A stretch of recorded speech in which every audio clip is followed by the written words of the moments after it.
Muy buenos días, amadísima Iglesia de Cristo los Geranios, tanto la iglesia presencial como la virtual.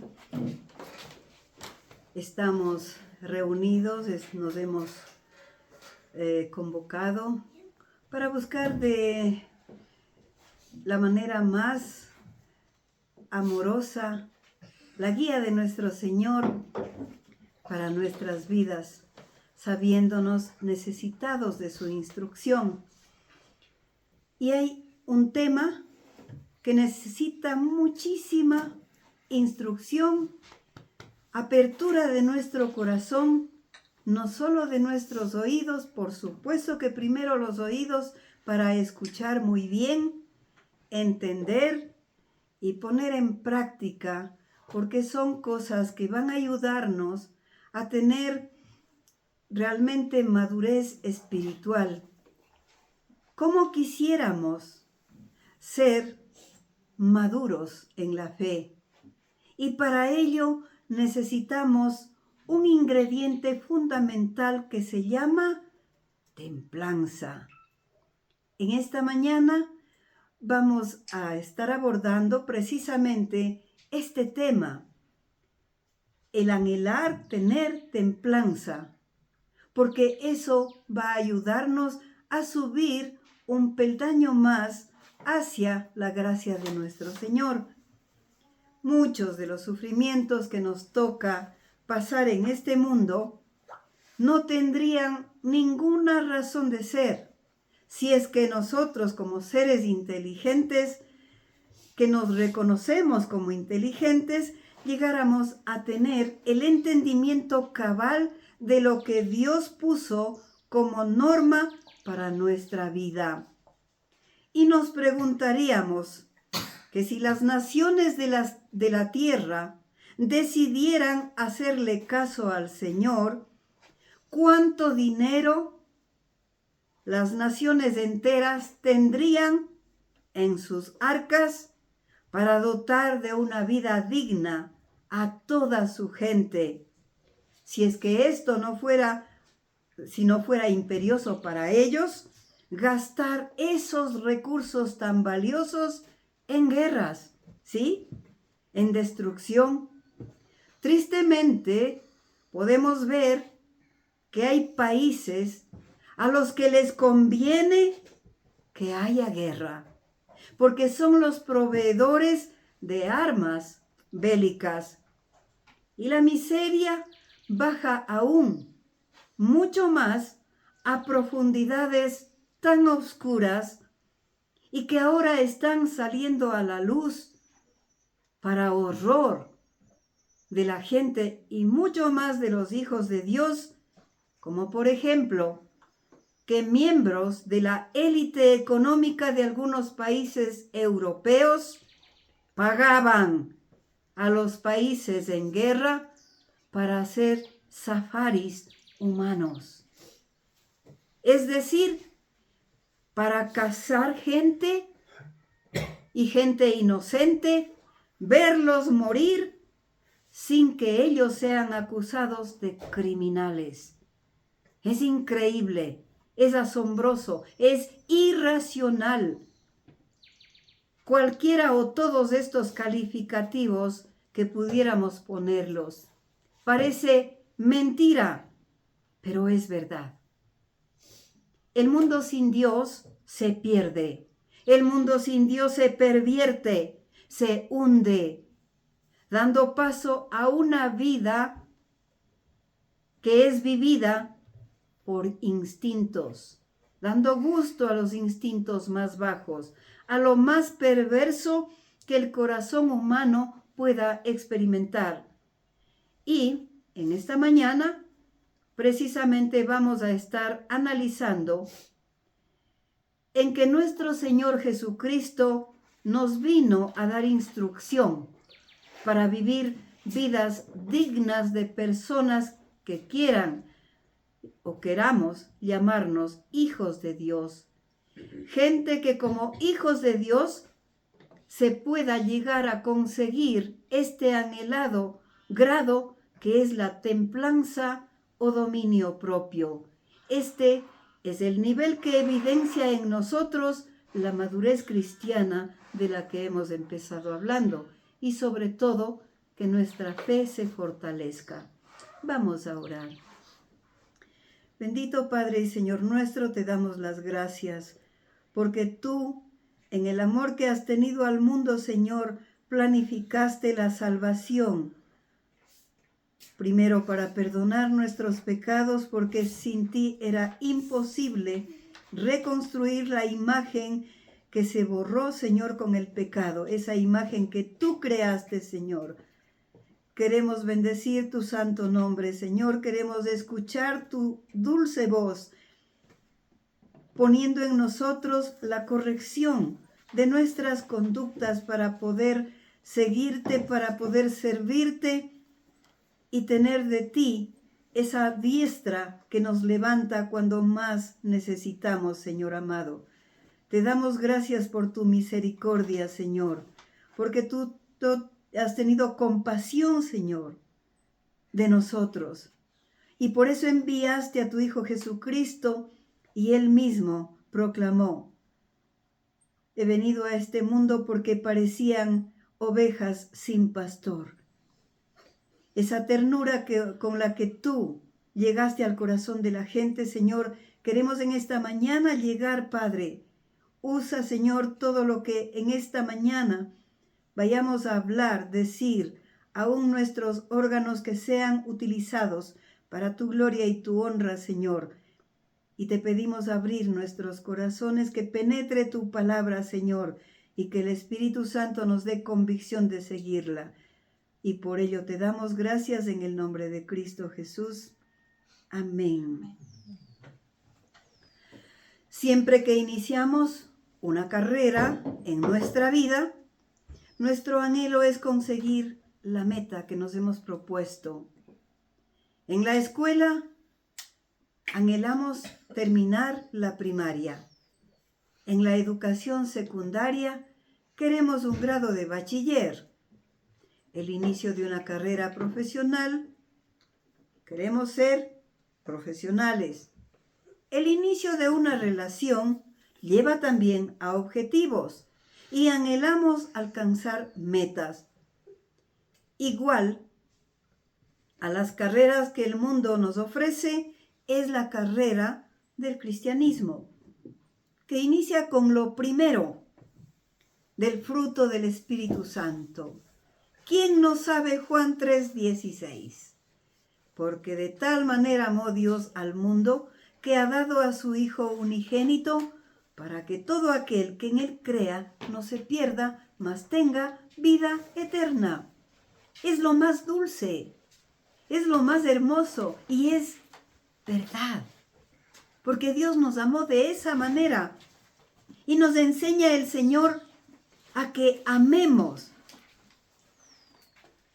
Pero es el inicio del fruto del Espíritu Santo que nosotros debemos desarrollar a través de nuestro crecimiento espiritual. Pero gradualmente vamos subiendo de nivel y vamos a tener gozo a pesar de las dificultades, paz en medio de problemas, paciencia cuando nos han hecho perder la paciencia, benignidad, es decir, escoger lo bueno en lugar de lo malo, bondad, escoger entre lo bueno y lo malo, fe, esa fe tan necesaria que nos ayuda a entender la presencia de nuestro Señor en nuestra vida, aunque no le veamos. Mansedumbre, porque pese a yo poder hacer daño, no lo hago, escojo no hacer. Eso nos enseñó nuestro Señor. Y la consecución de nuestro esfuerzo como cristianos, la cerecita del pastel, como diríamos, es el dominio propio o templanza. En el Evangelio de Mateo, capítulo 5, versos del 21 al 24, Jesús está dando instrucción a sus discípulos sobre la ira, porque es allí donde es necesario ejercer nuestro dominio propio, y nos dice lo siguiente. Oísteis que fue dicho a los antiguos, no matarás, y cualquiera que matare será culpable de juicio. Pero yo os digo que cualquiera que se enoje contra su hermano será culpable de juicio, y cualquiera que diga necio a su hermano será culpable ante el concilio, y a cualquiera que le diga fatuo quedará expuesto al infierno de fuego. Por tanto, si traes tu ofrenda al altar y allí te acuerdas de que tu hermano tiene algo contra ti, deja allí tu ofrenda delante del altar y anda, reconcíliate primero con tu hermano y entonces ven y presenta tu ofrenda. El sexto mandamiento de la ley dada por Dios a Moisés es no matar. Nuestro Señor Jesucristo nos hace acuerdo de este mandamiento dado por Dios a los antiguos en el Antiguo Testamento, y que está en completo acuerdo. No es que Jesús vino a cambiar las cosas, no es así. Jesús vino a reforzar la enseñanza, pero también a hacernos entender. Y el Señor va un poco más allá de la ley dada a Moisés. A Cristo le interesa siempre las raíces de donde procede el pecado. Tiene un objetivo, y es el amor de los unos para los otros. Después de amar a Dios de todo nuestro corazón, está amar al prójimo como a nosotros mismos. Esta ley es actual, no es una ley anticuada ni obsoleta, y va mucho más profundo. Nos lleva inclusive a que no pensemos mal, ni encaminemos a nadie a perpetrar una muerte, ya sea directa o indirectamente, o lo que es igual, albergar sentimientos de muerte o inducir a perpetrar cualquier cosa que se asemeje a la muerte. Cristo, que es Dios en la segunda persona, es vida. Amar a Dios es seguir sus mandatos. Es en realidad defender la vida. Es una protección contra la muerte. Los ancianos religiosos de los tiempos de Cristo se remitían a la ley. Esta ley sancionaba los hechos físicos, es decir, con evidencias externas. Nuestro Señor quiso ir al fondo del problema, que es el corazón, que es en donde se gestan y de donde proceden las guerras y los pleitos. Eso dice su palabra.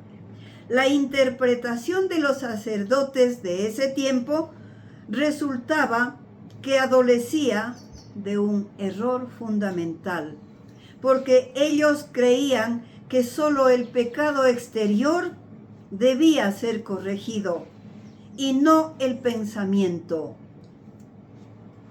Y Cristo les hace saber a los discípulos y también a nosotros que la ira sin control, por un motivo irrelevante o sin causa, equivale a un asesinato. Por tanto, está quebrantando el sexto mandamiento. Claro que el enojo es una pasión natural, y hay casos en que puede hasta ser legítimo. Pero enojarse sin causa, ahora ya sabemos que es pecado. Cuando la ira surja sin provocación o con una razón insignificante. Por ejemplo, cuando nos enojamos sin fundamento o por afrentas triviales, una ofensa menor, hasta dicha en broma, que no merece respuesta o que no llevan un buen objetivo. No solo es inútil, sino que hace daño.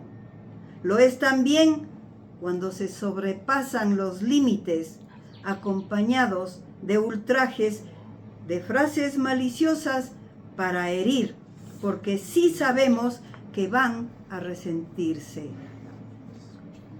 Nosotros tenemos un caso puntual, una autoridad de esta ciudad se permite oprobiar con o sin causa a una dama embarazada y la dama pierde a su bebé. Es muerte, un resentimiento injustificado. Y todo esto es quebrantar el sexto mandamiento, porque de poder hacerlo sin que sea acusado de asesino, lo haría. Jesús advierte, aun que utilizar un lenguaje insultante contra los hermanos con epítetos denigrantes puede considerarse asesinato con la lengua. Sin embargo, no es así cuando con amor, con mansedumbre, se da a conocer que lo que están haciendo es malo, a fin de convencer de que no repitan la impiedad o el pecado, ya que el objetivo en este caso no es humillar ni ofender, sino corregir. Pero lo contrario, si el enojo es indebido, exagerado, malicioso o con desprecio, todo eso es nacido del odio, y el odio anula la capacidad del ser humano de honrar o de amar al prójimo.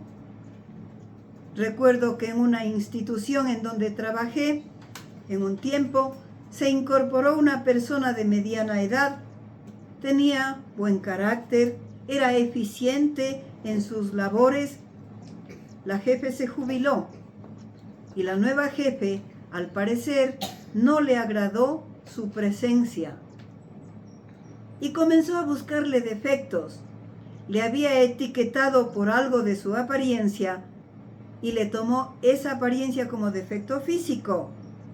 Poco tiempo después supimos que ya no vive con nosotros por su propia mano. Igual pasa con injurias de la condición espiritual de las personas, que puede considerarse veneno bajo la lengua que lentamente y en secreto mata, y que se consideran raíces de asesinato. La ira puede inducir a emitir criterios muy a la ligera, y el Señor nos recuerda que tomemos muy en serio todo lo que hablemos y dominar nuestro deseo de estallar en ira, pues la paga es el fuego del infierno, recordando que el infierno no fue hecho para nosotros, sino para el enemigo. El llamado es a preservar la paz, al amor cristiano, y si en alguna ocasión se producen distanciamientos, que nuestra actitud sea la de la reconciliación y lo más pronto posible, ya que mientras no tengamos esa condición, no es posible tener una relación directa con el Señor. Recordemos que para nosotros una ofrenda es algo valioso que damos. A lo mejor nos cuesta decidirnos a ofrendar al Señor y es importante.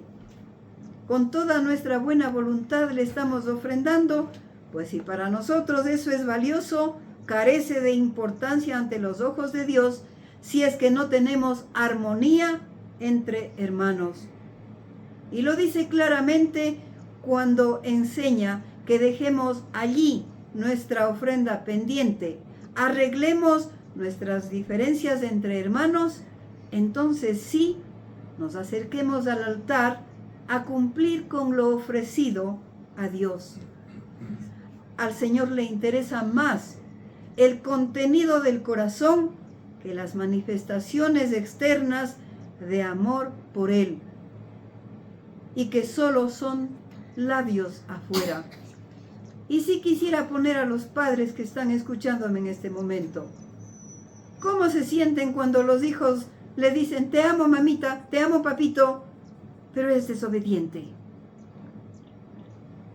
¿Cómo se sienten? ¿Y cómo creen que Dios, que es santo, va a sentirse cuando nosotros desacatamos y no obedecemos lo que Él dice? Amar es obedecer. ¿Cómo nos gustaría que cuando a las personas a nuestro alrededor nos vean incómodas, con una mala actitud, sí nos entiendan y que fueran delicados con nosotros a pesar de que estamos de mal genio, cuando cometemos errores, cuando pecamos contra ellos? Pues Dios lo dice, pero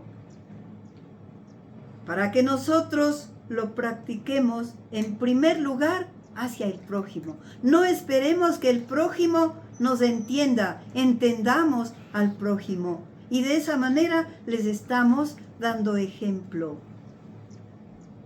Y leemos en Proverbios 15, verso 1, que dice: La blanda respuesta quita la ira, mas la palabra áspera hace subir el furor. Dios quiere que mantengamos nuestra paz.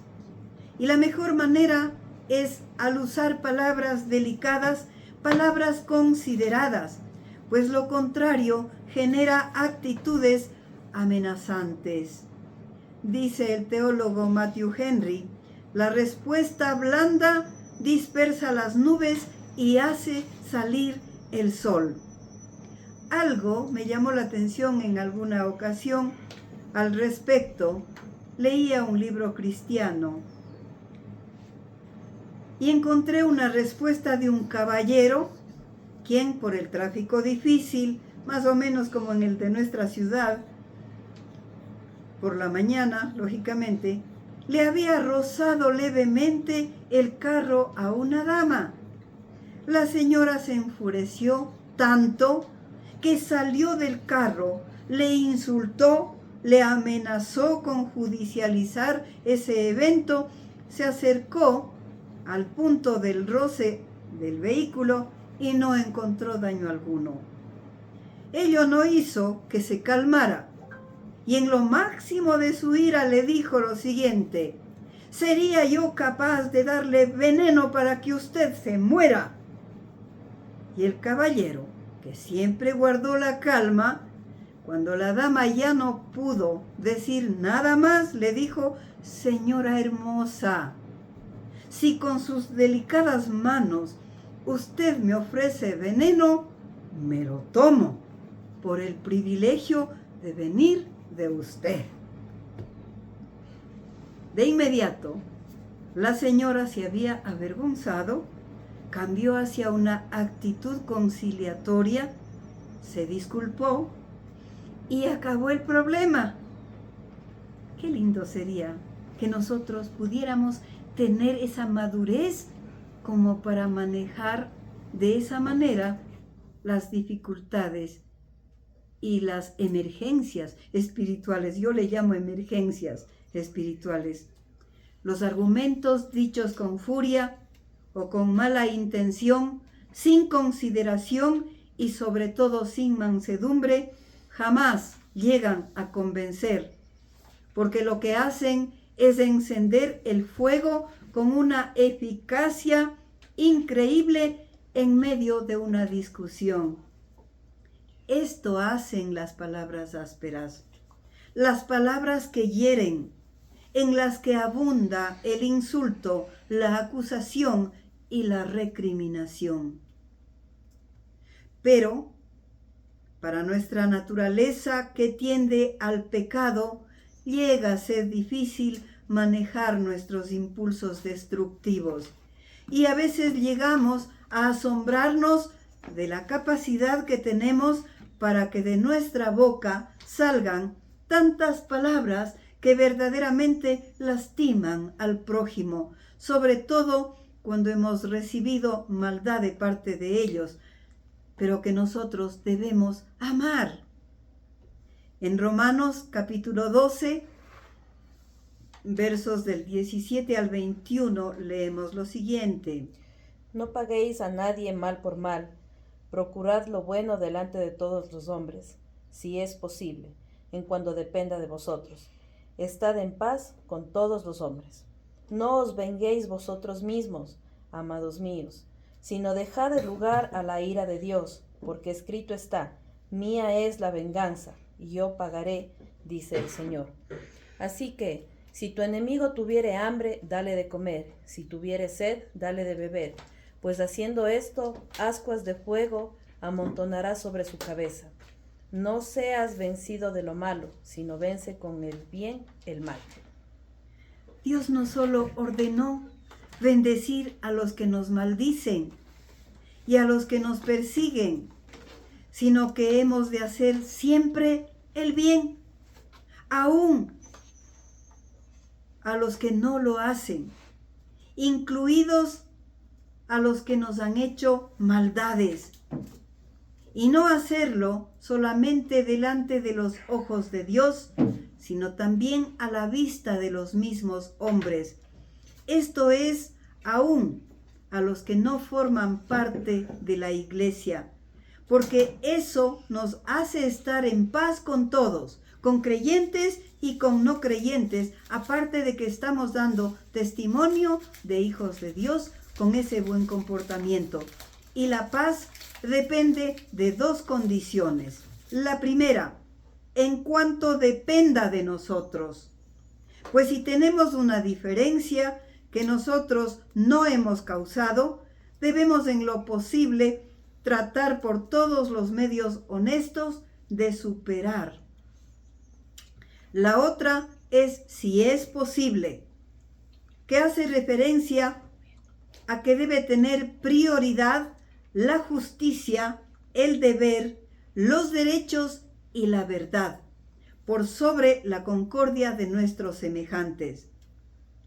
Desde este punto de vista, no se puede sacrificar o disfrutar de paz dejando de lado la justicia.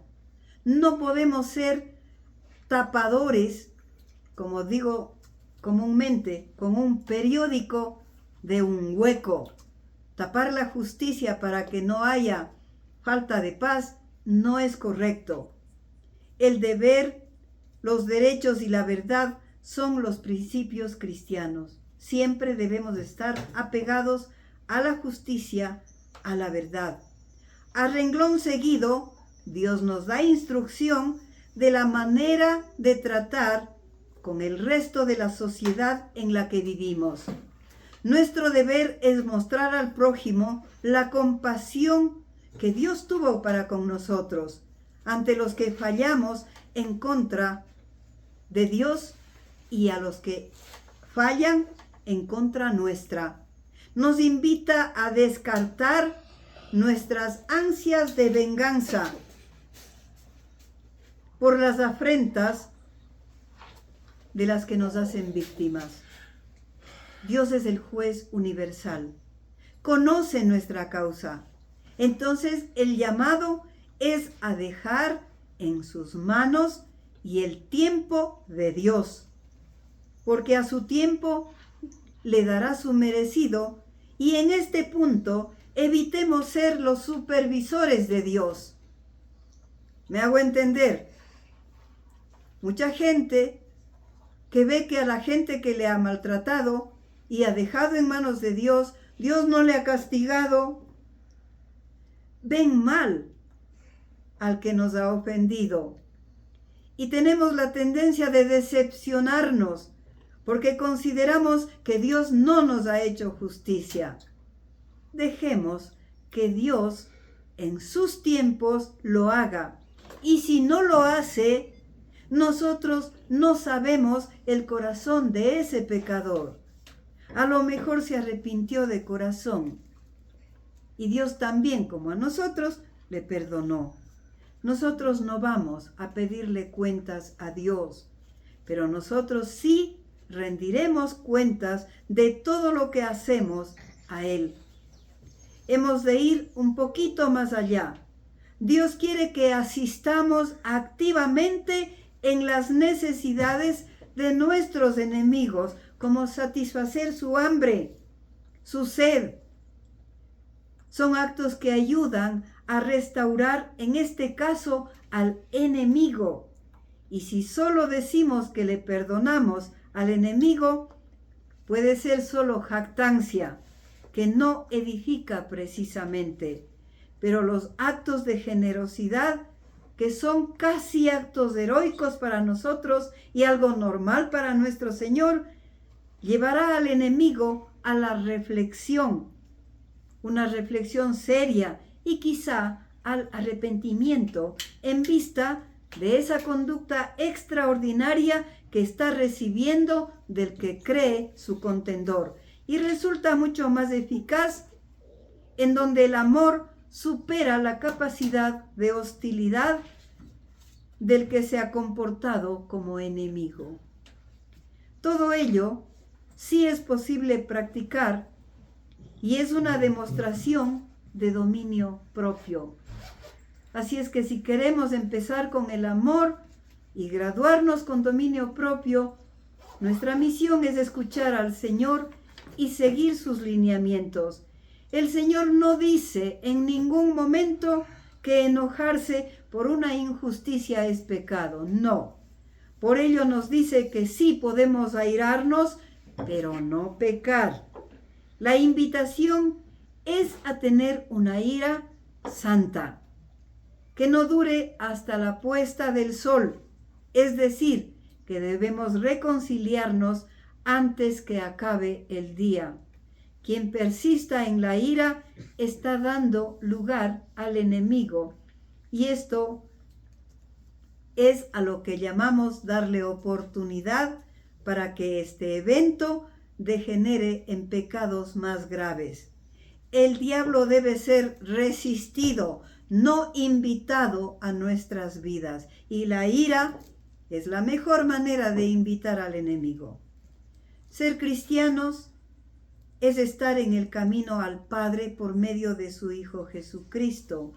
Él es nuestro modelo para seguir. Él nos dio lo primero que nos atrajo, su amor. Y fue lo que nos animó a poner nuestras vidas en sus manos para luego ir subiendo peldaño tras peldaño, que son las demás fases del fruto del Espíritu, hasta llegar por amor a Dios y al prójimo al punto culminante que es la templanza o dominio propio. Amar como Dios nos ama, sabemos que no es imposible, porque Jesús fue tan hombre como nosotros y por amor al mundo fue capaz de ir al Calvario para cubrir el pecado del mundo.